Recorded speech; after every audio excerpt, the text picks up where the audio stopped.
Okay, hello everyone. Thank you for coming. Today I'm going to tell you about the new package, AppBundler, which allows to bundle your Julia GUI applications. And the issue we're going to solve is that as Julia users, we are accustomed that we just send to other Julia user a directory, and it contains a manifest file, and we can simply say them instantiate and run the include main, and you're done. And that's if the world would work like that, I wouldn't have to give this talk today. But the world is more difficult as people expect easier ways to install applications, especially GUI applications, and they are not familiar with Julia. So another very common way is then, okay, we don't send the Julia to the user, we just put it in the backend, and then we put it make a web app for that application. But there are some, and that's easy, but there are some advantages to deploying as local applications. So the first one is the performance. We can get a CPU and optimal code. We get access to GPU resources. We can access cluster and other things. Hardware interfacing. We can have some measurement apparatus talking to Julia. It's much nicer if we are on the same system. Offline functionality, obviously. Security and privacy. Interesting for my interests, it's that the secrets and sensitive data don't leave the device. Another aspect why would you want to use Julia is because it offers better ergonomics, in my opinion, especially when coupled with QML. So, okay, so there are good advantages, but there are very quite a challenges which are not immediately obvious. So the first one is development complexity. So would the application run the same way on Linux, MacOS, on Windows? Also, we need to maintain a separate package formats for different operating systems and also build infrastructure. There is a problem with distribution. So obtaining and maintaining signing certificates, navigating different marketplaces and submission review processes. There is also user adoption barrier. So users wouldn't be so willing to try your application, our web application, because you need to have some established trust that the application wouldn't leave the system in some corrupt state when your application is removed. There is also maintenance issue, so addressing operating system specific bugs and version fragmentation among the users. So all these are quite hard challenges, but let's focus on development complexity. So we also already have solutions for this development complexity, in the sense that Julia has artifact system and binary builder, which allows us to retrieve all the dependencies and all our GUI applications usually often work the same way on different systems. So that's a solved problem. Another solved problem is coming from the operating systems themselves. They have come up with the idea, is a good idea, that the applications need to be sandboxed, so they don't access more resources than they need, and they wouldn't leave the system in corrupt state because of some accident. So, and this is where AppBundler comes into the picture.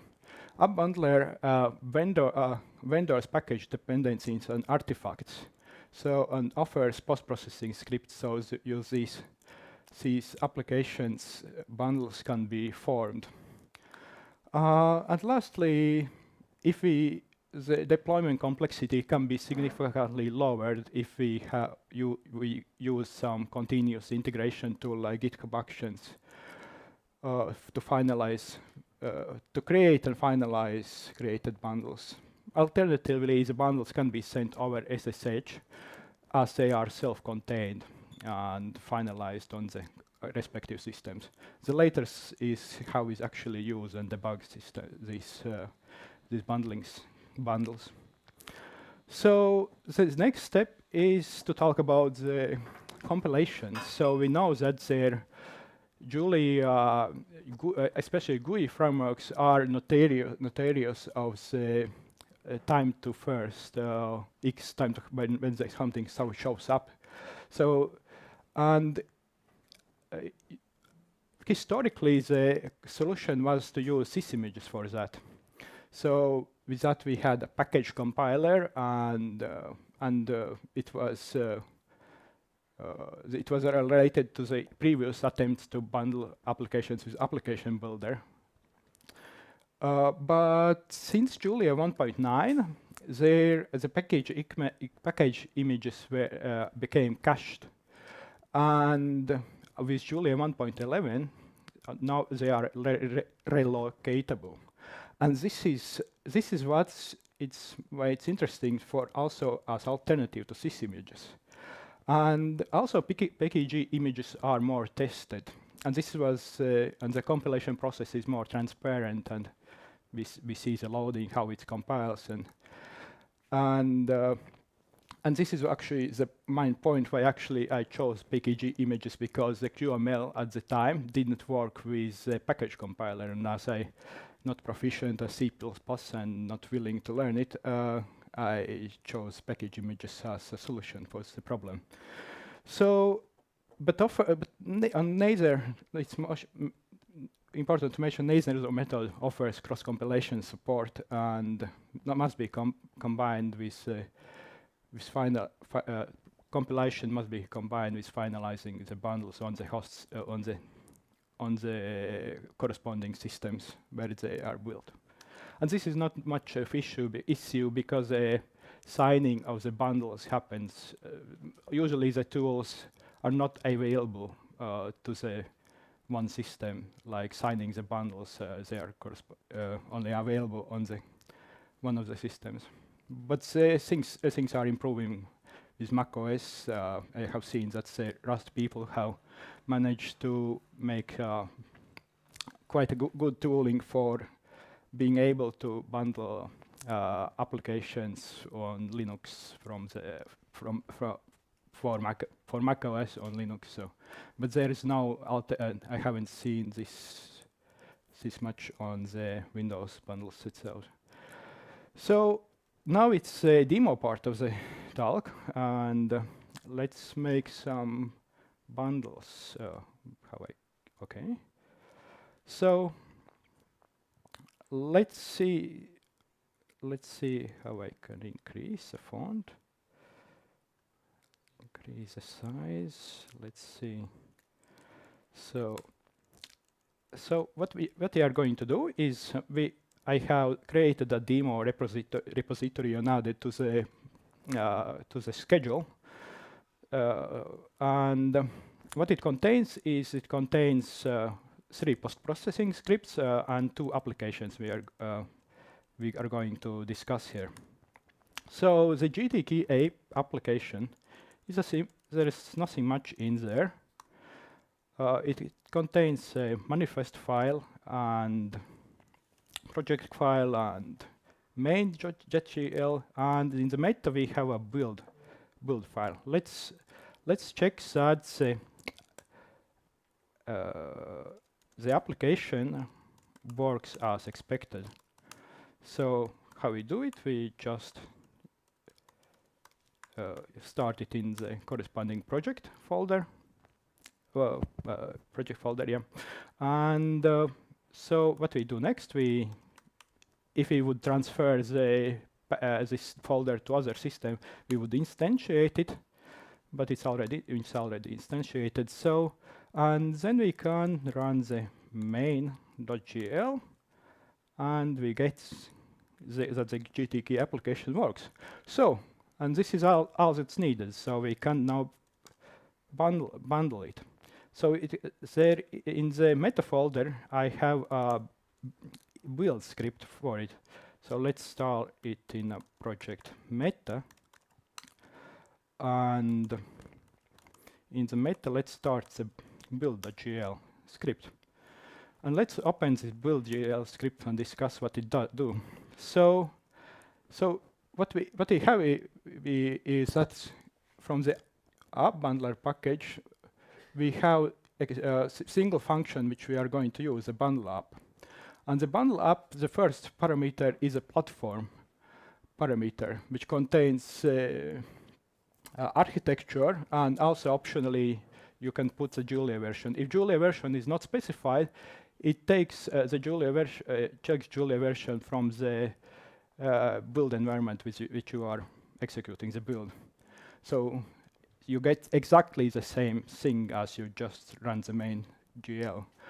And the next argument is where are the application directory. So we extract it from directory of the file, of the build file, and lastly, what is this destination?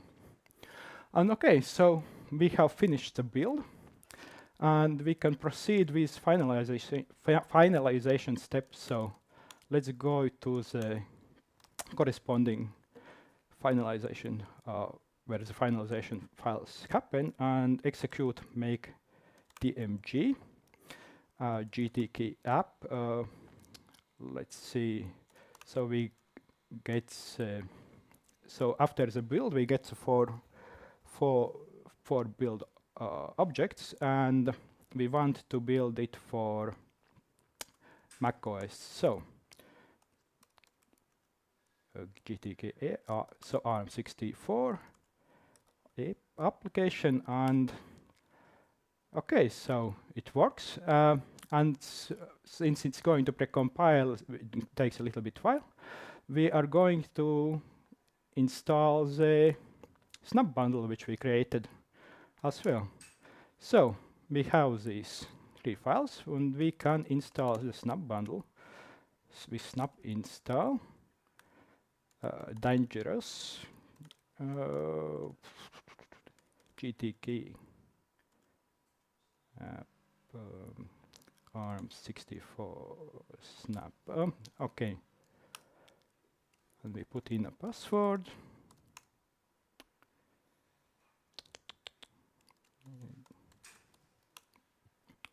Okay, so the installation happens. So the first thing I need to mention that the dangerous flag is used because this bundle is not signed. And to sign the bundle, one uses snapcat sign bundle, but I haven't actually tested that out. And what it does is, so you create an Ubuntu One account, and in the with a how you create the cache of the bundle locally, and send it to the canonical. They sign it, return the signature, and it's a bundle inside. So it's kind of you don't own the key for which you sign the bundle. It's kind of interesting thing to learn. And now it's what it does is, so there was an opportunity with the snap bundles to do the precompilation at the configured script time. So the snap bundles have certain post-processing steps, and why not to do the precompilation at the post-processing step, as it enables, for instance, I'm here on I made it on macOS, so I can now distribute this bundle, for instance, on my Raspberry Pi. It creates some precompilation workload, and so it's much easier for me as developer to do so. Also, there is possibility to precompile it, and it's also supported with added in the documentation. So it's installed, and let's see how it works. Okay, so we have an icon, and we have it. So yeah, the application is very simple, and now it's so we have it finished with Linux. Now let's go back to the macOS. So the macOS have finished. We go to the build directory, and we have created GMG file, and voila, we have installer for our GTK application, which takes 1 gigabyte, but it's compressed in 267 megabytes, so it's reasonable. And so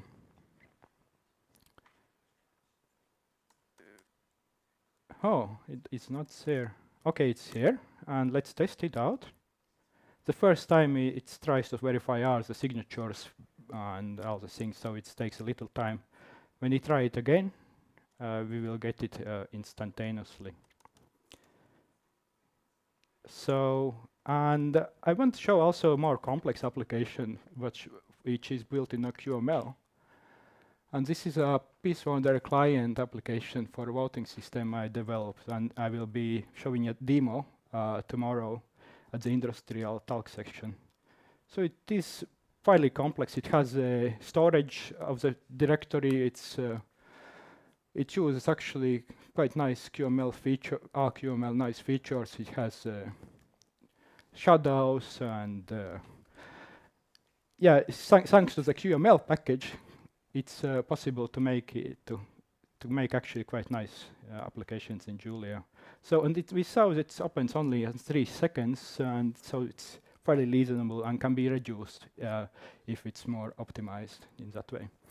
And finally, we need to discuss the Windows systems. So, unfortunately for Windows, there is a bug in GTK which prevents it from being run in the kind of sandboxed environment which Windows offers for packages. So instead, we're going to install the piece-founder client.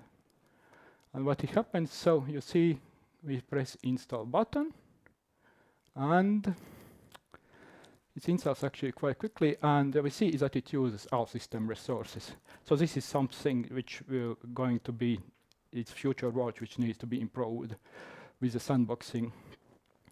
And it's installed, and I think it should be launching by itself. Let's see. 1, 2.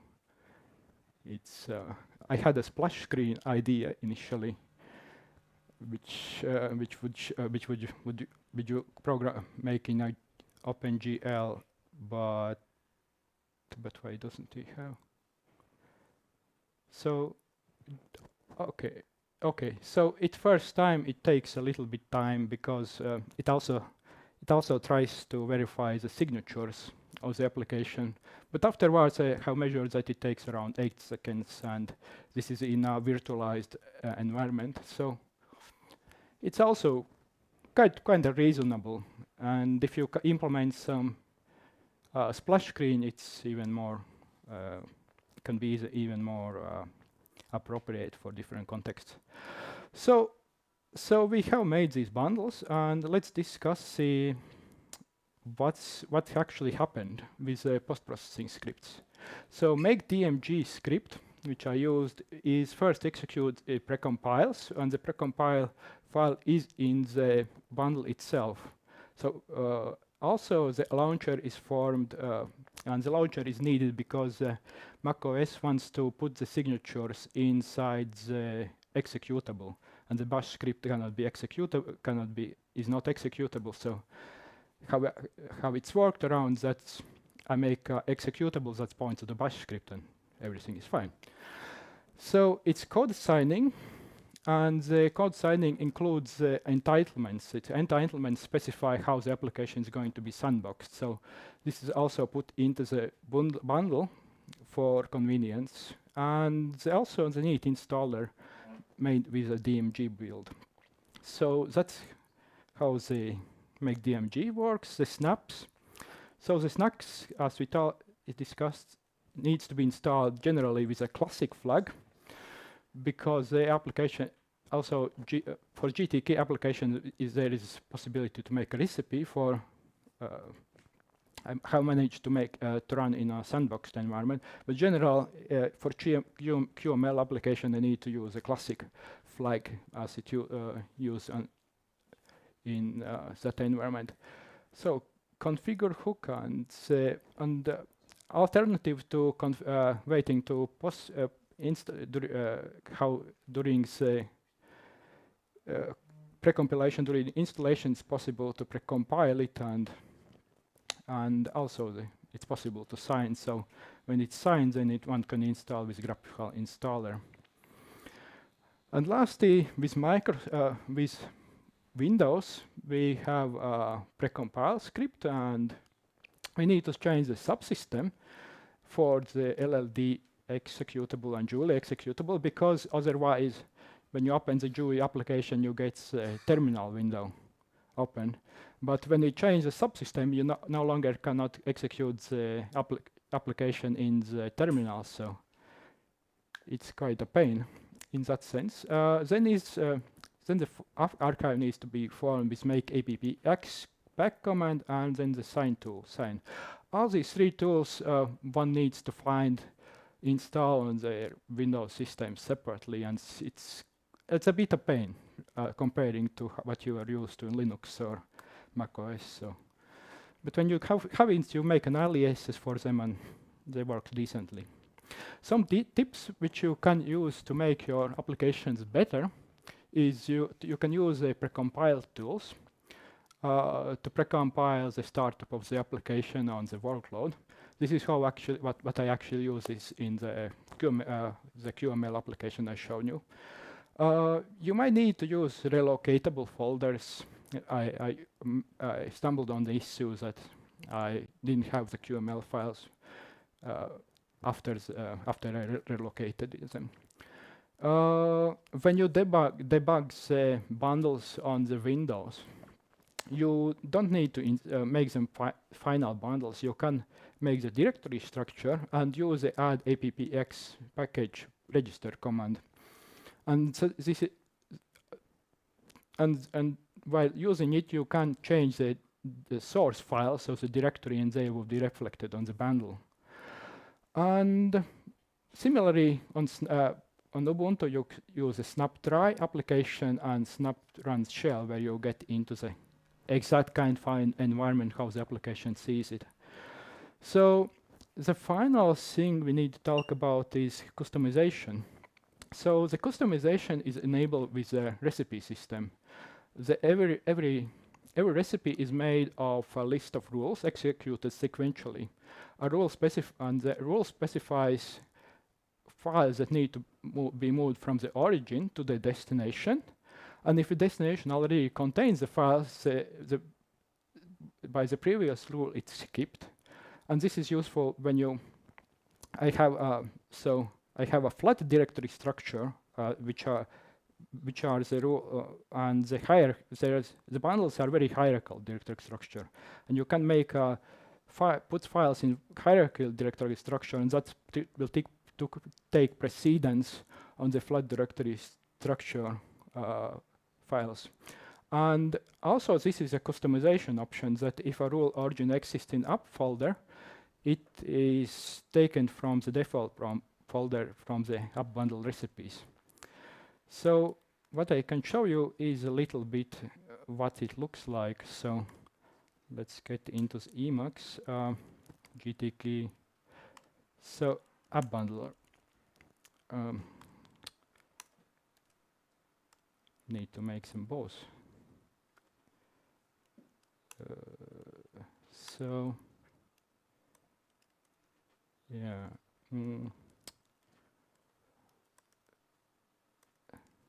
This way.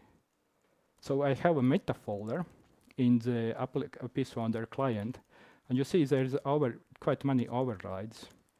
And similarly, I have in AppBundler the recipes folder, and you see that the recipes, since the icon and the icons are in my meta folder, they take precedence of the recipe folder icons.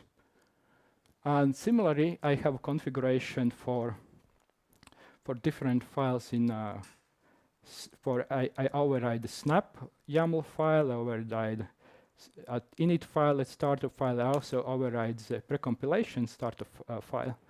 So this offers quite many options to do the customization. And finally, sandboxing. What's about so the